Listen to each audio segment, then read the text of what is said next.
విజయ పోరాటానికి ఆరాట పడుతున్నాడండి మన ఇమ్ము.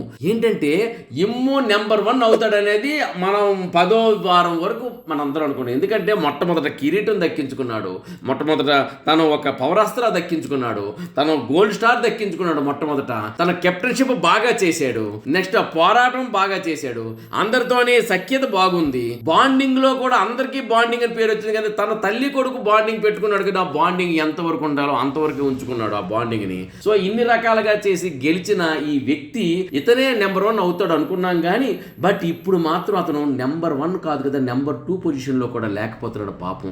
ఎందుకంటే ఒకరిని గెలిపించారని జనం అనుకుంటున్నారు, ఒకరిని గెలిపించాలనుకొని టీం అనుకుంటున్నారు. ఆ రెండిట్లోనే ఇమ్ము లేకపోవడం మాత్రం కొంచెం బాధాకరంగానే ఉంది. మొత్తానికి ఏదైనప్పటికీ మాత్రం విజయ్ పోరాటానికి అయితే ఆయన బాగా తప్పిస్తున్నాడు. ఒక సెలబ్రిటీగా ఆయన వచ్చారు, సెలబ్రిటీకి ఆయనకి ఎంతో ఓట్లు ఉండాలి, మరి ఆ పడుతున్నాయి. అయినా ఈ సెలబ్రిటీ ఓట్లు కూడా క్రాస్ చేసుకుని వెళ్ళిపోతున్నాడు కదా, మనం పడాలా. అందుకని చెప్పేసి మరి ఈయన ఎలా ఉంటుంది, అందుకని నెంబర్ 1 పొజిషన్ మాత్రం ఈయన చాలా కష్టపడుతున్నాడండి. కాన్సన్ట్రేషన్ పెట్టాడు కానీ బట్ దాని మీద చూపించే కాన్సన్ట్రేషన్ వల్ల ఫేస్ లో ఏదైతే డల్నెస్ కనిపిస్తుంది. Face is the index of mind అన్నారు కదా, అది ఇక్కడ తెలుస్తుంది ఇమ్ముకి.